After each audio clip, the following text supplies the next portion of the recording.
It runs on 52 volts, has dual batteries, and peak power of 1200 watts. Price is $12.99 in the link below this video in the description box. It's called the Engwe M20 2.0, and today we're gonna review it. It's got 20-inch mag wheels, tan sidewall knobby tread, and 180mm rotors on the brakes. No motor up front. And here's what it looks like when you get out of the box. The main reason I opened this up tonight is so I can get these batteries on the charger. Oh no! Because we have two of them, and plan on riding this thing tomorrow. It's the evening, the night before. Gotta get these things charged. Hopefully this battery's gonna be all right. It wasn't fully secured on there. And it is a 52 volt battery, 15.6 amp hours on this one. It's supposed to be secured on with this key, like this one is. And the second battery is a copy paste to the first 52 volt, 15.6 amp hour. Frame appears to be a deep navy and goes pretty well with this seat. Plastic fenders, hydraulic rear suspension. We'll finish this build tomorrow, but I just want to get this thing on the charger. How fast will it charge? Looks like we're rolling with a 3 amp charger on a 15 amp hour battery, 5 hours to charge each of these, so I'm gonna get this started. Oh, they actually give us an extra set of brake pads and a fuse, metal pedals, and this double headlight looking deal. Looks like you can independently rotate these things. All right, got those batteries charged up. There is front suspension on the dual crown fork, but it does not appear there are any adjustments. And seat looks cool, but definitely not gonna be an e-bike for more than one person. And it's got a coil monoshock. From here we can see it is an air shock, so we can adjust how much air is in there. So we can fine tune this rear suspension with a shock pump. Chainring has a guard on both sides. A little bit of rise on these bars. Simple design on the Excel. Allows everything to bolt down securely. Double headlight is on, and this stuff's just as hard to remove as I remember on the OG. So let's toss those batteries on. And before I turn it on, quarter twist throttle on the right, round rubber grips, 7-speed Shimano shifter, brake lever on the right. There's an extra little hook on it compared to the one on the left. I think it might have got bent in shipping actually. Controls for the horn, light, none of that stuff's gonna work till we turn on the display. Display's not gonna turn on until we can turn on the batteries, which you turn on individually. Display is on. It is a color display with an error 5 currently. Wonder what that is. Maybe the kickstand down? No. I wonder if it works with that error 5. No. Headlights work. And it does have a tail light integrated to the battery. When I pull these brake levers, it doesn't get any brighter. I wonder if the error has something to do with the brake lever, because that lever does appear to be not quite right. Here's what the lights look like, off and on. It is actually changing when I'm pressing this button. I don't know if you can tell. And how about the horn? Horn is coming from back there. According to the manual, it says E5 is indeed brake failure. There's no problem with the actual physical brakes. It's a sensor. So we have 2 lines running into the brake, the hydraulic line, and then this little electronic sensor. I kind of just moved it around a little bit, and it made the error go away. So awesome. Hopefully it stays that way. Down here we get trip, odometer, max speed, and that is it. Battery readout is up here. 5 levels of pedal assist. Let's try and hold plus and minus, see if we can get into the advanced settings. Cryptic stuff. Manual shows you what's what. Current limit is set on 14p. Speed limit is 8 if you want to change that, but it's actually set to 62 miles an hour out of the box. And 14, the amperage is set to 23 amps. The hub motor is right inside there. Let's see what it'll do on pedal assist 5. Nothing. So it's on 5. Throttle's not doing anything. It's got an ATA index freewheel on the 7-speed gears. Shimano tourney derailleur with a derailleur guard. So let's go ahead and try it out for size. Short seat. 6'5", inseam 34. There's room. Suspension is firm. Does not feel like we'll be bottoming this one out. Here's my pedal stroke, which is not adjustable due to the seat being set in stone. I mean, not stone, in suspension. No adjustments on that front shock. Seems all right. Now if we can just get it to work. So I'm just gonna go ahead and remove this brake sensor completely. Well, removing that, it still shows the error on the screen. All right, so I basically just had to play with these 2 adjustments right here and adjust the pressure sensor on there and got the P05 to go away. And now the throttle works. So let's put it on 5 and try it. Looks like we're limited to 20 miles an hour on throttle. But the cadence sensor lets us go a little faster.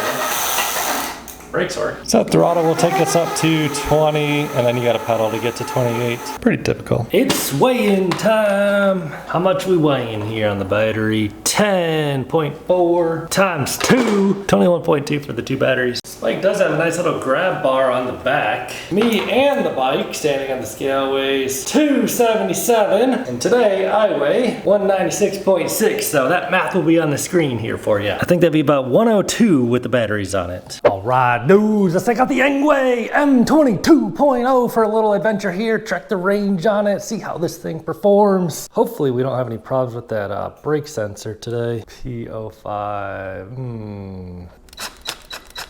P05, enough's enough, man. Do things the old-fashioned way. Oh yeah, there we go. There we go.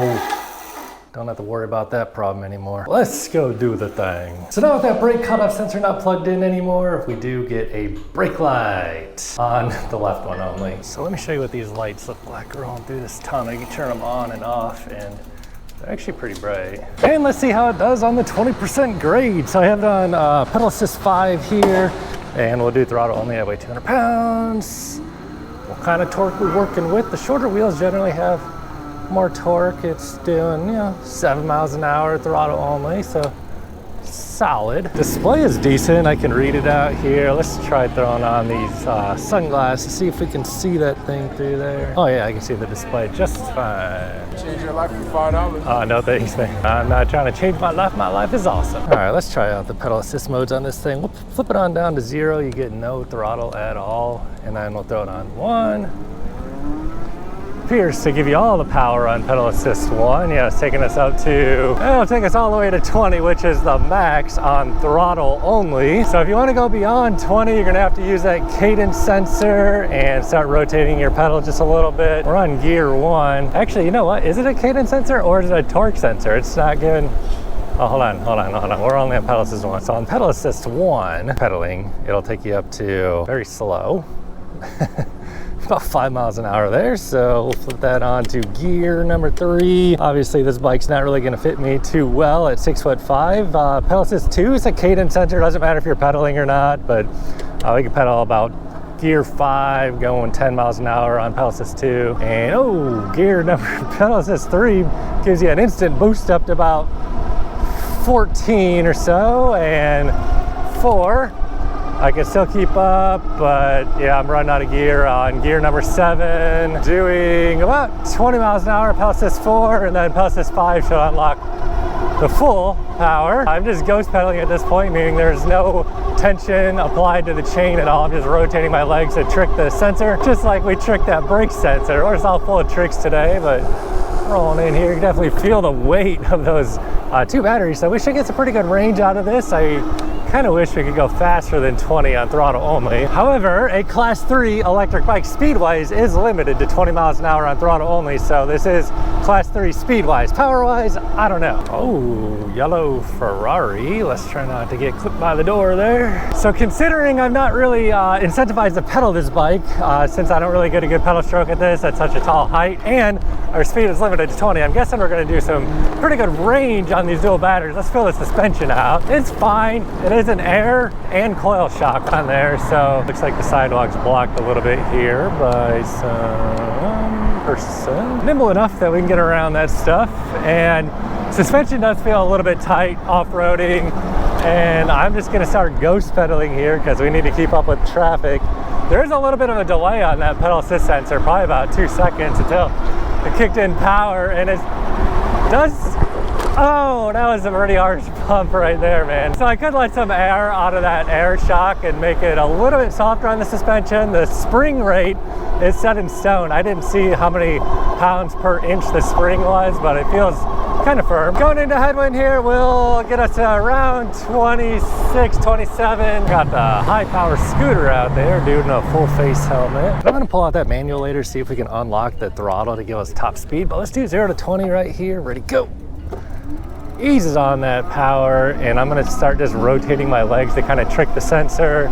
15, 20. Yeah, it's fine. You know, it's not like a thrilling launch, but that should make for a smoother ride and help extend your range by not giving it like a ton of power right off the line. I feel like this bike's about as big as that car right there, dude. Boing. Kind of wondering if we can change the setting in there. Unlock that throttle to give us top speed. Not sure, not seeing it, but there is a cruise control on 17. Well, that's fine. I guess it'll just force us to get good range. So let's go and whip this thing around, get a top speed run with a little bit of a tailwind. I noticed you can't hold down the throttle and pedal. The throttle will cut you off at 20. Now I'm just ghost pedaling. I can't really keep up after 20 miles an hour, but it'll get us to 25. Speedometer does appear to be just about accurate there. 28 on the GPS, 30 on there, 29 on my GPS. So actually going a little faster than I thought. It says 30 on the onboard and 29 on my GPS, and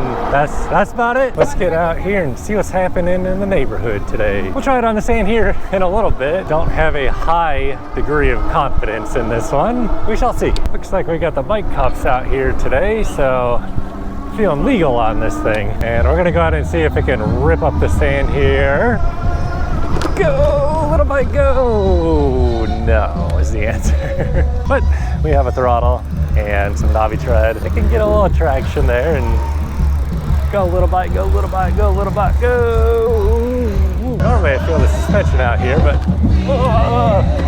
didn't really carry enough momentum through there. It definitely let a little bit of air out of that air shock, make it a little bit softer. Looks like the cops are out here enforcing the law today. Dude's getting a ticket for open container. Of all the stuff that's going on out here, random dude just chilled minding his own business, gets a open container law violation. Well, what do you guys think? Is it gonna have enough power to go through the sand or not? My guess is no, but we are not jumping to any conclusions. Let's give it a go. Ooh. So full throttle. I'm just gonna downshift some gears and start pedaling right now because, yeah, not enough power, bruh. Not even on the flat stuff. All right, dudes, we're gonna do the California incline, go to the top of that cliff. Had to kill my momentum there, but we'll start from a slower speed, full throttle, full throttle, full throttle, full throttle. Can actually navigate this thing pretty well, and it's going up on its own, no pedaling. That's probably a little steeper than 12% right there. And starting the main portion of the California incline, 12% grade, 6 miles an hour. About to pass this dude on the surfboard if we can get around. No, there's somebody coming down, so full throttle now. Yeah, about 8 miles an hour, 10 miles an hour, 14, 16.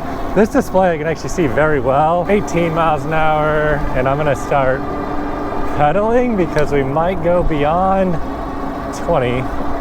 Maybe. I'm not actually pedaling, I'm just rotating my legs to trick that sensor, but it does appear to be topping us out right around 18 miles an hour, going up the 12% California grade. So to test the brakes on this thing, they do feel good. Not all brakes feel good. These ones do feel good. The levers feel nice. They're hydraulic brakes. 180 millimeter rotors, and going down the California incline, just tricking the sensor here, we should be able to get up to 30. And this one, it was bent a little bit. There's something going on with that, so hopefully it works here by the hill down here. That is the back brake on the right. It's enough to lock up, and yeah, very smooth feeling hydraulic brakes, man. These are absolutely perfect. I don't think I would spec this bike with any different brakes if I was building it myself. There is no brand on the levers, no brand on the axle calipers, no brandless brakes, but 180 millimeter generic hydraulic brakes that are, they're nice. I like them. And they give you an extra set of brake pads, so that's pretty cool. So I'll get this thing up to exactly 20 because that's where the throttle is gonna cut us off, and then pull on the brake levers. Back one is on the right, front one is on the left. Don't send yourself over the handlebars.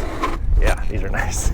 All right, dudes, we're gonna head home, see what the final range is on these dual batteries. I'll share my final thoughts along the way. Pretty much, I'd say, you know, dual battery e-bike at about 1,300 bucks. That's the main value proposition going on here. You know, we should get some pretty good range out of it, and the price, considering the range, the dual battery isn't bad at all. So if you do want to grab one of these, use that link down below the video to help give you the best price on this thing. Also help support my reviews. Greatly appreciate your support if you do decide to grab this one. But let's head on home, see what the final range is. Here they are, man. Here's the crew. Oh man, that dude's in handcuffs, actually.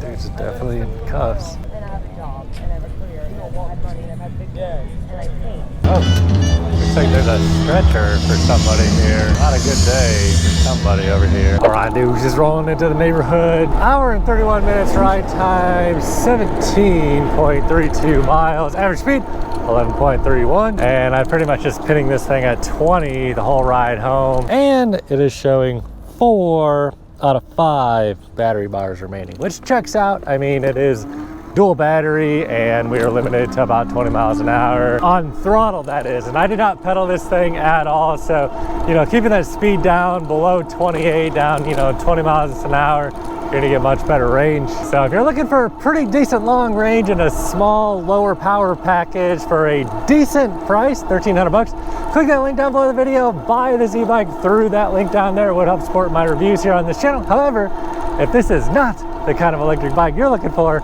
watch this video right here that YouTube is recommending for you, specifically you. Watch it. Catch you over there.